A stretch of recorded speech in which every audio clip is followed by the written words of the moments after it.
We're back here in the words of Rabbi Tatz, and he says over the following. Today we're going to mix the Hebrew and the English together. But the Rambam has a sefer called Shmona Prakim. It's kind of like the introduction to his commentary on Pirkei Avos, on the ethics of our fathers.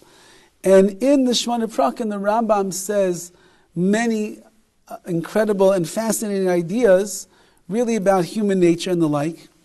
And one of the things that he says over there is the following idea, and that is that there are certain innate personality traits which will make some changes easier and others more difficult. Hashem designed you in a certain way. Now we're going to see the Rambam, that's not an excuse to do whatever you want. But he certainly designed, everybody's designed in a certain way. There are certain things about a person that you can't deny, that's who they are. The child is growing, everybody remembers their children when they were younger. There were certain children, they were just easygoing, even-tempered, good-natured. That's the nature of that child. There were other children that they were just angry, and they were rough, and they were tough. What did you do? You didn't treat either one of them differently. They were raised in the same house, sometimes even a year or two apart. So how come one is so easygoing and tender and gentle, and the other one is a roughhouser? Because they have different natures that HaKadosh Baruch Hu gave them. And based upon the nature, certain traits that you have will be easier to repair, and certain traits will be more difficult. Now, one who finds that a certain characteristic in his personality is not its correctly balanced median, because the Rambam also has an opinion, and that is that the way that Hashem wants all of your character traits to be is really what's called derech emtsoi, middle of the road. Everything should be balanced. I guess what we call in the world today, he's so normal. Normal means that he's balanced. That means that he doesn't get too excited about this. He doesn't get too excited about that. He's even-keeled. He's right down the yasha, is the straight middle path.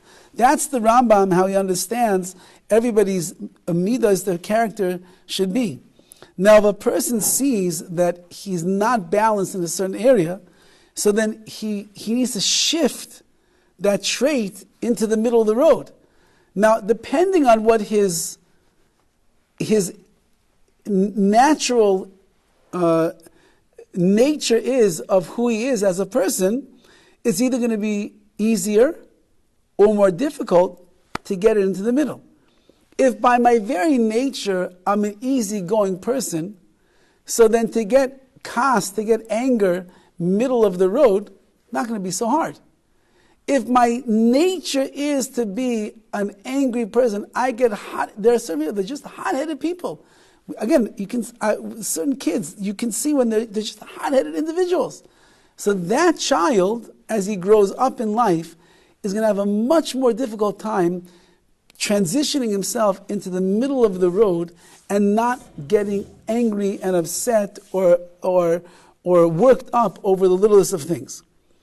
So now HaKadosh Baruch Hu chose that. He chose what your nature is going to be. He made you in a certain way. That means that He's also understands that you have the abilities within you to get yourself to the middle of the road. It might take more work for you than somebody else. It might take less work for you than somebody else. At the end of the day, though, it's all in there. And that's what he's saying over here, that natural personality energies facilitate movement in their direction, and they obstruct movement against them. I mean, you have positives or negatives that are natural inside of you.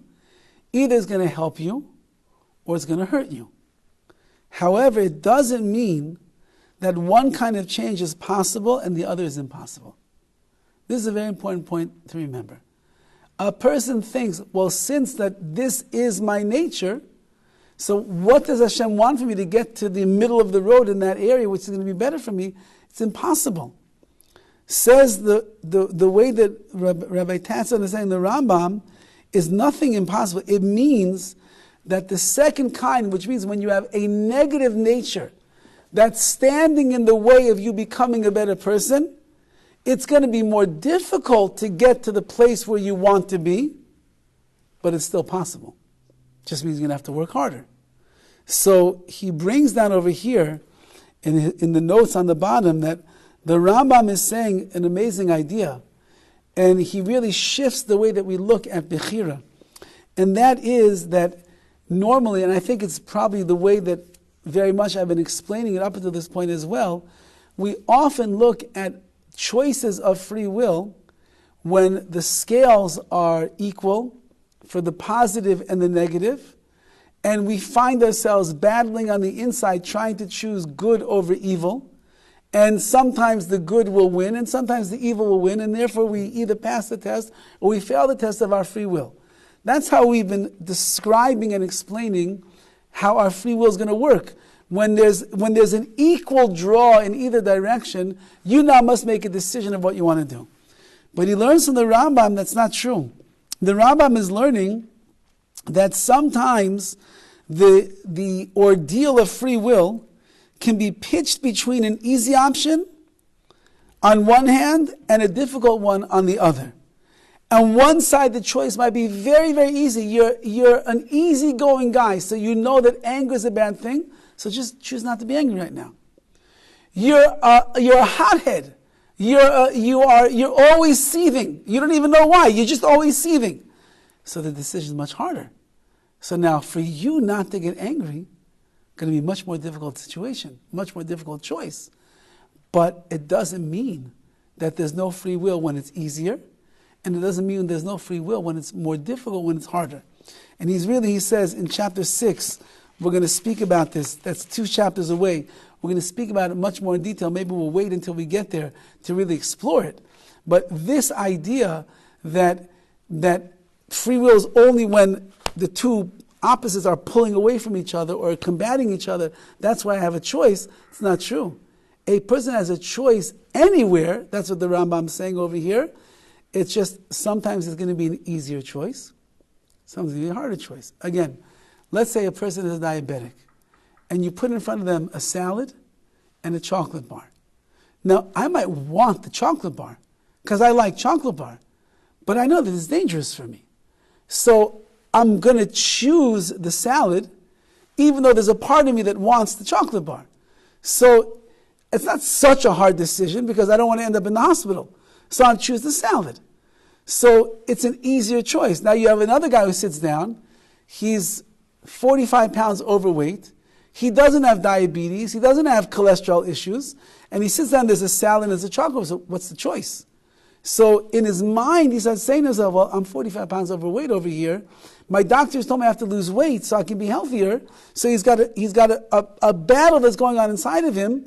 So his nature is to choose the chocolate bar, but his voice of reason is telling him, take the salad. So that choice for him is going to be much bigger of a struggle than for the diabetic. But the diabetic also had a choice. And there was also a struggle. It was a lesser struggle, but it was also there. So he quotes over here the words of the Rambam, and the Rambam says like this: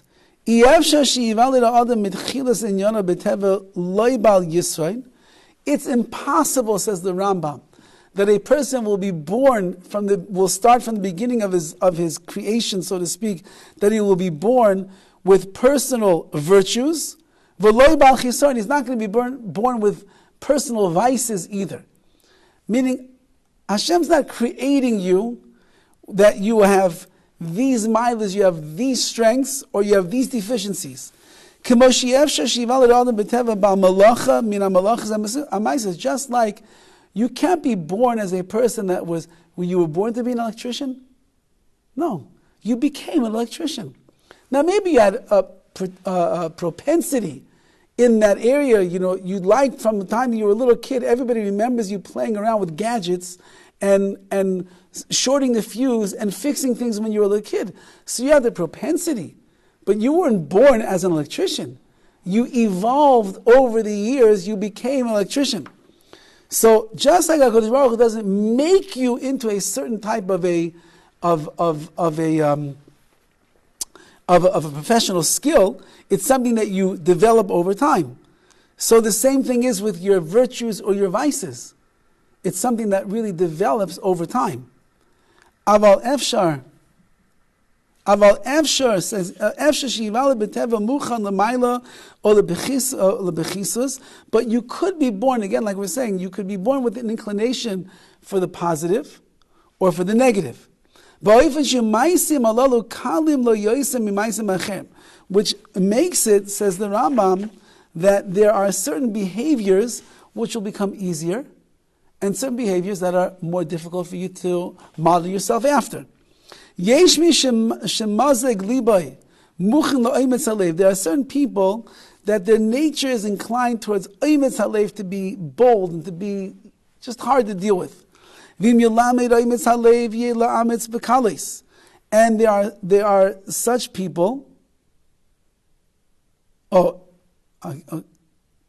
And again, so therefore, since that you are like almost, it's more natural, so to speak, in you for this boldness and the brazenness in the heart, that with a little bit of a work in that area, with a little bit of not working out for the positive, but a little bit of just letting go into that area, so this oimetz halev, it's going to come very easily. You're going to be a brazen person. There's another person who his heart is not like that. Not such a bold person, not such a confident person. He actually, the way that he describes it over here, is marech al-bala. He's actually very timid and he's fearful all the time. And if he would just keep going in that way, he's fearful, he's timid, he's shy, all these things, he just keeps acting like that, it's going to happen very easily to him.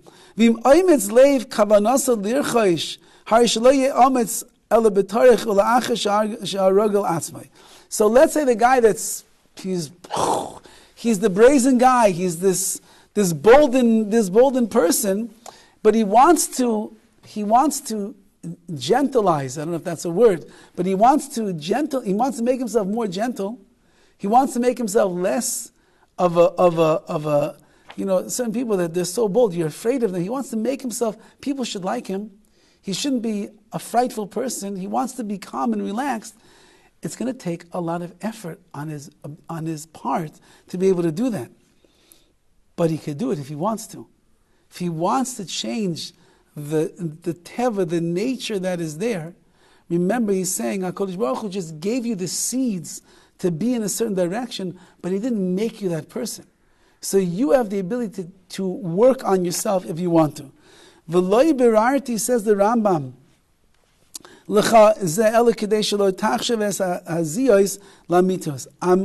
I'm clarifying these ideas because I want to negate the claims of those who hold that that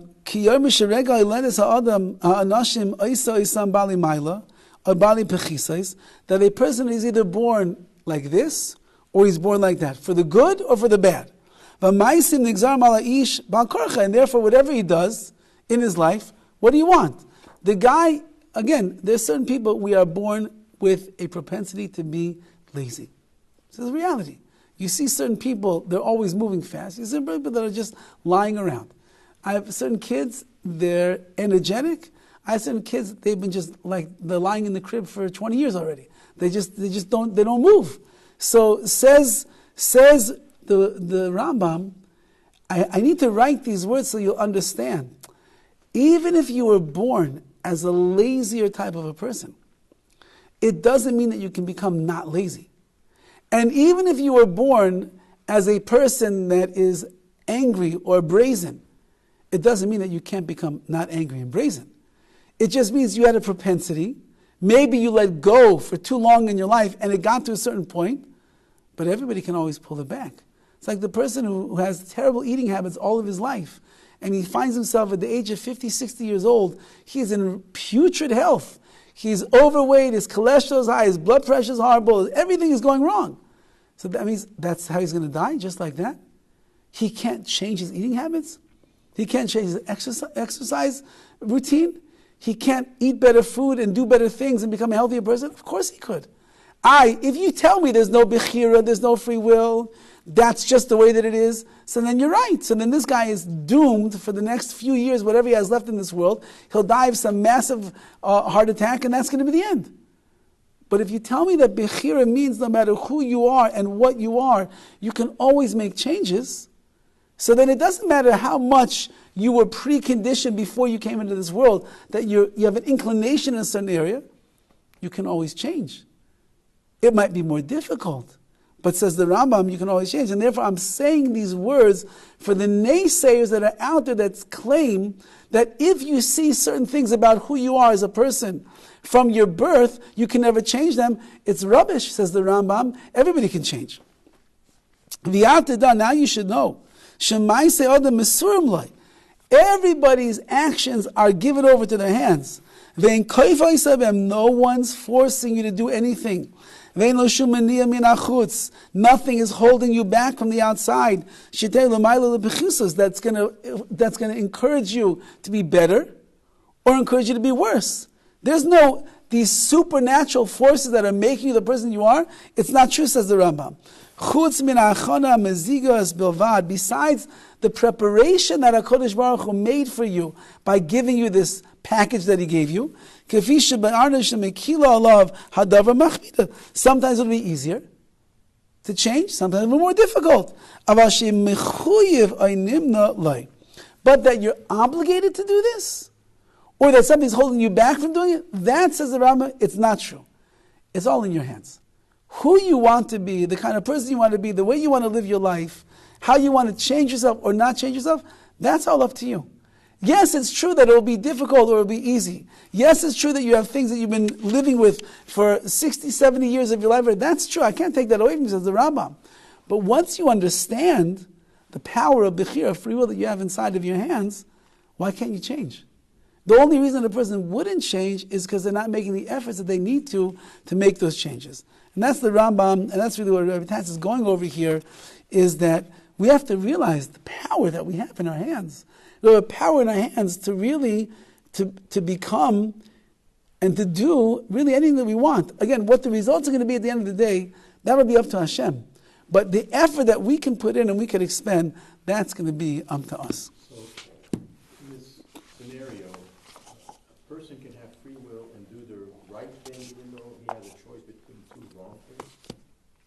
No, that's free will is when there's a choice to do what's right and what's wrong. Yeah, but there's two things. You can do something really bad or something not quite as bad. Then you have to choose neither. But right now he's taking steps. Also in this opposite range.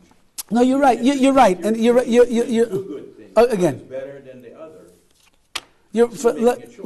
Let's say for example, a guy didn't keep kosher all of his life. And he says he wants to keep kosher, and he says, "That's it. I'm keeping kosher. I'm going to go to kosher restaurants." He ends up on a business trip. He's somewhere far away. Guy is starving, so he goes to a restaurant that's not a kosher restaurant. So he's got a choice. He can just go back to his old ways and eat whatever he wants to eat. Or he can say, you know what, I'll do my best to try and keep kosher. So he's not really eating kosher, but he's trying. So let the guy get, his pot of rice and his carrots.